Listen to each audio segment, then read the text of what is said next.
All right? Right, it is a Security Council. All right? All right, now let's go read on. It says, they have said, come and let us cut them off from being a nation, that the name of Israel may be no more in remembrance. Now that goes back to what we read, the story we read, or the account we read in the book of Numbers, the 22nd and the 23rd and 24th chapter. When the king, Balak, the king of Moab, he went to Balaam to put a curse on Israel. Now, when you curse somebody, you want them to be out of there. You want them to be no more, destroyed. So that backfired on him. And then what Balaam told him, this is what the children of Israel are going to do to all of y'all in the latter days. All right? So Moab is not going to be the great superpower, the next great superpower. Neither is Germany, neither is Russia. All right? Now let's go from there to the book of Isaiah, the 11th chapter, the 12th verse to the 14th verse. The book of Isaiah, chapter 11, verse 11. And it shall come to pass in that day that the Lord shall set his hand again the second time to recover the remnant of his people, which shall be left from Assyria and from Egypt and from Pathros and from Cush and from Elam and from Shinar and from Hamath and from the islands of the sea.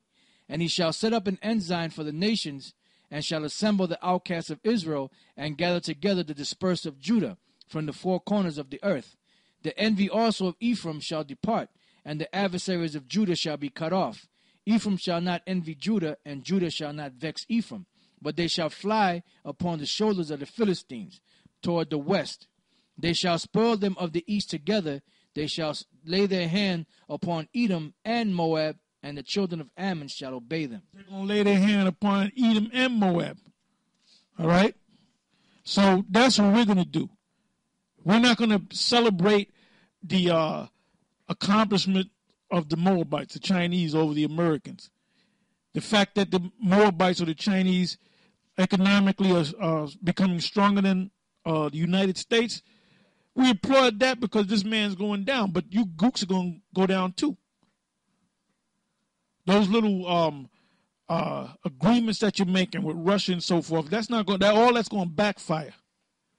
All right. Now let's go from there to the book of Isaiah, the 15th chapter and the first two verses. Isaiah chapter 15, verse 1. The burden of Moab, because in the night Ar of Moab is laid waste and brought to silence, because in the night Ker of Moab is laid waste and brought to silence. Verse 2. He is gone up to Bajith and to Dibon, the high places, to weep. Moab shall howl over Nebo and over Medeba. That's their gods. Go ahead. And all their heads shall be baldness and every beard cut off. Yeah, now, if you look up on the screen there, you see them monks, them Shaolin monks, because you have Moabites that have long hair and beards in their society. In other words, if you go to Hong Kong or their modern cities, you'll see them dressing up like Esau. They'll wear two-piece suits and three-piece suits and act like Esau and try to sound like Esau and learn the English language. But if you go among the monks, that was an ancient way of how the Moabites lived. So that was a curse on them. You see their heads are bald and they have no beards on their face. And there's a scripture where it said they're going to wear sackcloth on their body. So that's really a curse unto them. Read that. It says, verse 3, in the streets they shall gird themselves with sackcloth. On the tops of their houses and in their streets, every one shall howl, weeping abundantly. That's right. So ultimately they're going to weep. All right? Now let's go from there to the book of Jeremiah, the 48th chapter. And we're going to start from the top and we're going to read down. I mean, this says a whole lot about Moab, what ultimately is going to happen to Moab. All right, go ahead. Jeremiah chapter 48, verse 1. Against Moab, thus saith the Lord of hosts, the power of Israel. Woe unto Nebo, for it is spoiled. Kiriathaim is confounded. That's for Ker. Now, I don't know if that has any relationship to the cremation of Ker, because you had these Edomites, these elite Edomites that go up to Sonoma County, up there in California, wine country, so to speak, where they have the big redwood trees. And I believe it's the last 2 weeks of July, they have the Bohemian Grove. They have the meeting of the Bohemians come together. And you'll have guys like Clinton and mostly Republicans. You have guys like the Bushes, and you have the premiers and the presidents from different European nations. For the most part, Edomites get together and they worship the god Moloch, and they have what's called a ceremony called the cremation of Ker. Go ahead. Kiriathaim is confounded and taken. Misgab is confounded and dismayed. There shall be no more praise of Moab. In Heshbon they have devised evil against it. Come and let us cut it off from being a nation. Also thou shalt be cut down, O mad men. The sword shall pursue thee. A voice of crying shall be from Horonaim, spoiling and great destruction. Moab is destroyed. Her little ones have caused a cry to be heard. For in the going up of Luhith, continual weeping shall go up. For in the going down of Horonaim, the enemies have heard a voice, heard a cry of destruction. Flee, save your lives, and be like unto the heath in the wilderness. For because thou hast trusted in thy works and in thy treasures, thou shalt also be taken. And Kimash, because that's what they're trusting in now. In these skyscrapers that they got from the West, their automobiles, they produce things at a cheaper cost. Go ahead. And Kimash shall go forth into captivity with his priests and his princes together. And the spoiler shall come upon every city. And no city shall escape. The valley also shall perish. And the plain shall be destroyed, as the Lord hath spoken. Give wings unto Moab, that it may flee and get away. For the cities thereof shall be desolate, without any to dwell therein. Cursed be he that doeth the work of the Lord deceitfully, and cursed be he that keepeth back his sword from blood.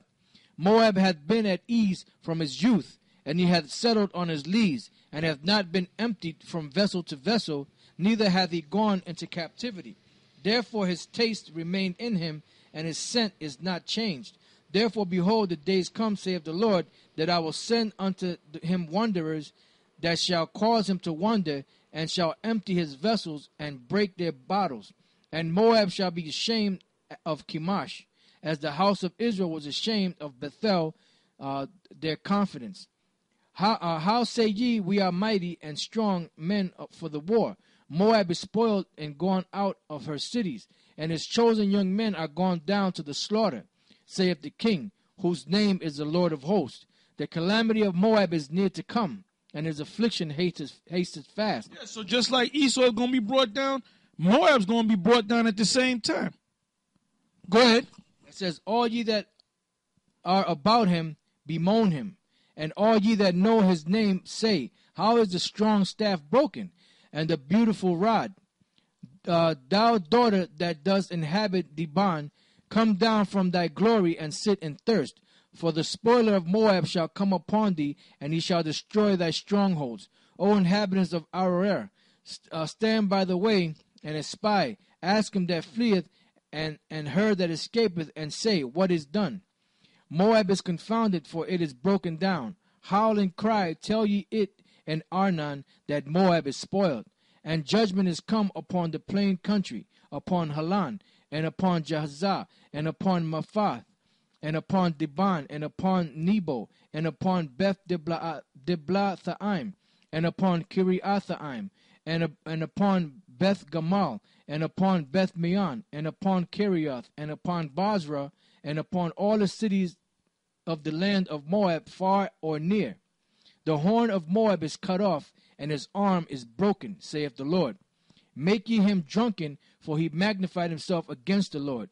Moab also shall... Just like Esau over here in Babylon became drunken, Moab became drunken too. Now let's go from there to the book of Jeremiah, the 30th chapter, and the 16th verse. Go ahead. Jeremiah chapter 30, verse 16. Therefore all they that devour thee shall be devoured. Did not the Moabites come up against us? Did not the Moabites try to bring a curse against the nation of Israel? Did not Esau come up against us and put us in slavery? The same thing with the Hamites. So all of them are going to be destroyed. They're going to go into captivity, but Edom is the only one that's going to be totally annihilated. They're going to be destroyed at the end of their captivity. And there's nothing that they can do to get out of it. There's no amount of money that they can pay to get out of it. Go ahead. And all thine adversaries, every one of them shall go into captivity, and they that spoil thee shall be a spoil. And all that prey upon thee will I give for a prey. For I will restore health unto thee, and I will heal thee of thy wounds, saith the Lord. Because they called thee an outcast, saying, This is Zion, whom no man seeketh after. That's right. Now let's go from there to Hosea, the 6th chapter, and the 2nd verse. Because this is our time, man. Just like this guy Clinton, Bill Clinton, he made that his inaugural speech, which, by the way, to be inauguration is basically you're becoming a warlock. All right, that goes back to the Roman Caesars, and that goes back to the soothsayers back during the time of the Roman Caesars. So this is Rome all over again. So in that inauguration speech, the first one, he said that. He said, this is our time. Yeah, that was your time back in, what was that, 92? So this is Israel time. This is our time. Go ahead. This is Hosea. What time is it? Israel's time. Go ahead. Hosea chapter 6, verse 2. After 2 days will he revive us, and the third day he will raise us up, and we shall live in his sight. Then so we're in the third day. We're just in the dawning of the third day, or the so-called new day. Because these illuminated ones, they use that term, the new day, the sun rising and all that. Well, the sun's going to rise on us, and it's going down on you. And that includes the Moabites. Go ahead. In the morning. Then shall we know, if we follow on to know the Lord, his going forth is prepared as the morning, and he shall come unto us as the rain, as the latter and former rain unto the earth. And with that, we're going to say shalom.